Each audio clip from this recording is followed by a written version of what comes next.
What's up, guys? I'm back with another video. Today we're going to be making some content. And the thing is, I made a lot of videos saying that I was going to go to Somalia, and I am. I already booked the ticket. But first I'm going to Qatar. First I'm going to go to Qatar tomorrow. Because it's a transit. It's transit. Like, there's no flight that goes directly to Somalia. And there's no domestic flights. Like, Somalia doesn't have its own airline. So we have to go through different countries to get there. Just the reality of how things are. How much money am I going to take? What currency am I taking? Dollars? I'm taking dollars, yes. Yeah, I'm not sure I want to tell you guys how much money I'm taking with me to Somalia, because I feel like that would... I'm not exactly rich, so you guys can make up your own assumptions. I'm not rich at all. Not at all, not even a little bit. But you know, I'm gonna go over there and I'm gonna film a lot. I'm gonna film a lot in that country, and hopefully I'm gonna make something happen over there. If not, then we just come back and go back to work the way we always do and live here in the Netherlands. Obviously, the quality of life here is better than Somalia. But it's like, there's no connection to this land, though, is there? There's no connection to this land whatsoever. I feel like a foreigner here, basically. Essentially, yes. Essentially, yes. That's the crux of the... I don't want to say issue, but that's the crux of the point. The point, not the problem. But yeah, I'm taking my GoPro Hero 12. I'm gonna take a lot of videos over there. I'm probably gonna give some money to the beggars, people that need money and shit. But you know, I can't help everyone. I'm not rich. I'm far from rich. But you know, Somalia. I mean, it seems a bit hedonistic for me to go over there because it's like war, corruption. Everything is going wrong over there. It's a failed state. The reality is that it's a failed state, right?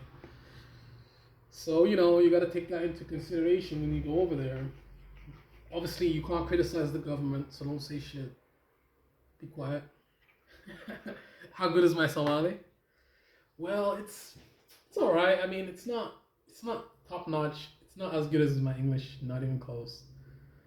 But I can communicate with people. I can say like, how much is that? Can I buy this coat? Can I buy that T-shirt or whatever cardigan? Meho wahas. See, there you go. Meho wahas. That means how much is that thing? I think that's what it means. But yeah, I'm gonna practice my Somali. I'm gonna get better at Somali. I'm gonna enjoy the weather. That's another point. The weather's gonna be really nice over there. Hopefully, there's no terrorists in the capital. Actually, of course there are. I mean, obviously, you can't help but think about that, right? You can't help but think about that. The terrorists there. Like, there's a lot of terrorists in the capital, yeah. Well, I mean, there's less now than there was before, but there's still a substantial amount. The security problem is also a problem. Women's rights, they don't have any rights. Women's rights, yeah, it's not there. Democracy doesn't exist. Economic prosperity doesn't exist. So the whole, across a spectrum of issues, if you look at it from political perspective, every single issue is not being addressed. It's terrible. But the only reason I'm going there is because it's my homeland. It's the country that I have a connection to because, you know, I mean, I don't really have a connection to the Netherlands in terms of being Dutch, in the act of being Dutch. Like, I'm not necessarily Dutch. And we can't really say that the language is the main issue because even if I did, I still wouldn't be Dutch. So it's not the language. It's definitely not the language. Not the language. No, it's not. It's not. Even if I knew Dutch, there'd still be like people that think that I'm not Dutch. So it's not about that.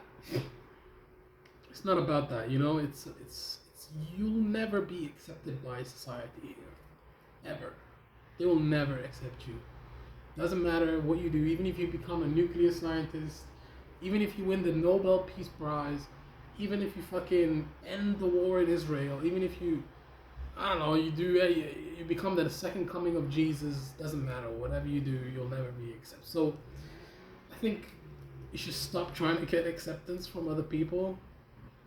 Well, yeah, sometimes you want to be accepted by people, right? Like being accepted into society is kind of one of the things that make you feel appreciated, right? It's a human emotion. People need that. But yeah, I just don't think I will be. And obviously I'm gonna come back. So the situation and the point hasn't been resolved. I'm gonna come back here. You know, if I don't die over there. Hopefully not. Hopefully not. But yeah, you know, it's a tough ask because obviously the situation is not going to change in Somalia for a while. It's going to stay the way it is, and the status quo is going to be the same. We have a 4.5 system of the four major clans are represented in parliament. I think that's how it works. And the 0.5 is made up of all the minorities who are represented. But the system and the people that are being appointed to pick the person that's going to be the leader are some elders in the clan elders, the leaders of each clan. They make the decision to pick the leader of the country, who doesn't really control the whole country. So essentially, they're not even really a real government. If you think about it from I can't criticize them when I'm going over there tomorrow. Like, come on, bro. Like, you gotta be serious. I'm not criticizing them. I'm just saying, like, the facts of the situation.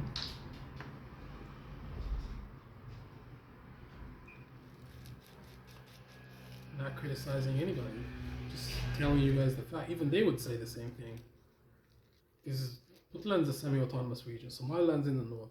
They're independent de facto. No, de jure. De jure. They're independent de jure. De facto is Somalia. They're part of Somalia de facto. But de jure, they're actually independent. De jure means that it's something that's happened, but it's not recognized by the international community. Just like, for example, Russia annexed Crimea. Russia controls Crimea. But the thing about Crimea is they have control of it, which means that they are the de jure. Ukraine is de facto because the world recognizes that it's theirs, even though it's been taken from them. Just because someone stole something from you doesn't mean that they own it. You still own the thing that they stole from you. It's just that they have possession of it. That's basically what I think. That's my interpretation of those terms. But what do I feel? What do I think about the Somaliland issue? If I was the president, how would I handle that? You know, the Somaliland issue goes back to Siad Barre, though, right?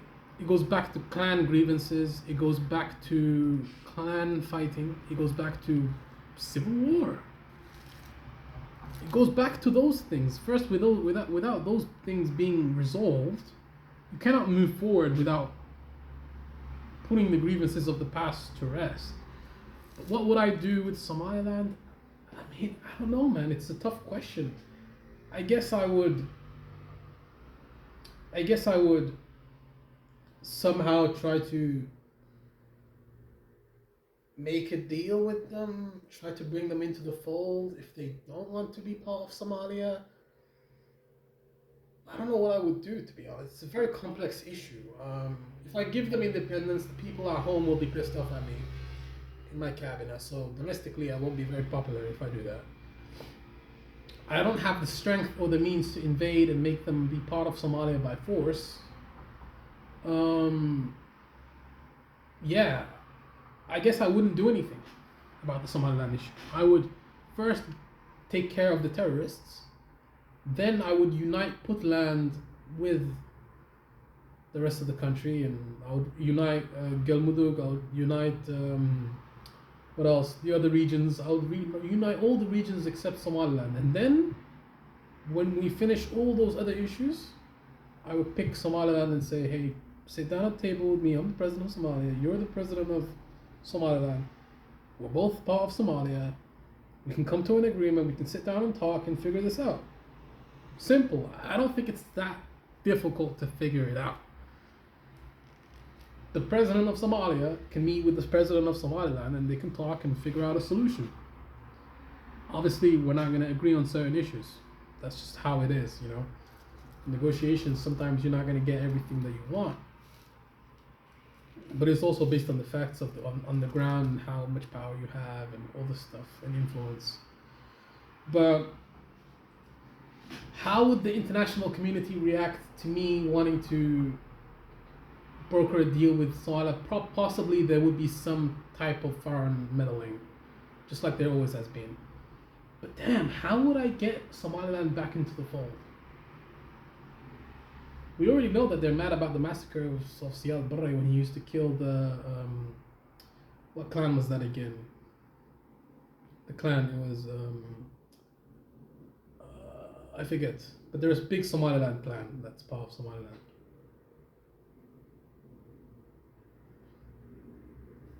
Yeah, but we need security first. Somaliland's on the last, not the last, but the first one is getting rid of the terrorists, right? The people that are bombing everywhere. And then the second one is to one man, one vote, right? That's also another thing that we need to figure out. One man, one vote. Give the people the self-determination to pick their own leader, not these clan elders. We're far away from that. We don't even have security to be able to set up that process. It's not possible for now.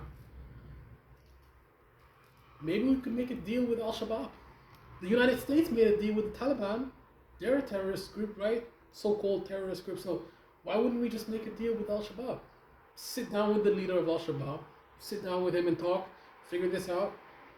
Make a deal. Maybe give them some type of seat in parliament. Maybe give them, like Hezbollah, right? In Lebanon. They also have the Nasrallah. They also have some type of representation in politics, right?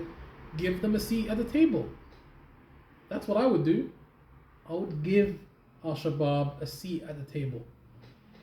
I know this sounds very controversial, but I would give them a seat on the table because even though they're so-called terrorists, because some people may look at them as heroes and some people may look at them as terrorists, right? One man's evil is another man's hero.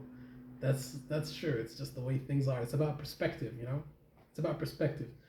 Let's go back a little bit more. Why did the Al-Shabaab come to be? It's because after the fall of the Islamic Courts Union in 2006, and then Ethiopian, yeah, the Islamic Courts Union was formed after the Civil War in 2006. It ended. And then what happened was Ethiopia attacked us because they didn't like the government of the Islamic Courts Union to be in power. They attacked and we lost, and then they changed the regime, and then we just plunged into chaos again. And we're in chaos ever since. Get it? We have a president. I mean, I respect the president. I respect the government. I think we need a government. Without one, it would be worse. So that's the reason why I think that we should just listen to them. But it's a tough ask, man. Like it's tricky. It's tricky. We have so many issues like in Somalia. Like you're listing them. I mean, it's gonna take a while. And we have so many different problems with clans and violence and civil war, and this guy doesn't like him, or he wants more power. Like it's just crazy, you know. It's hectic.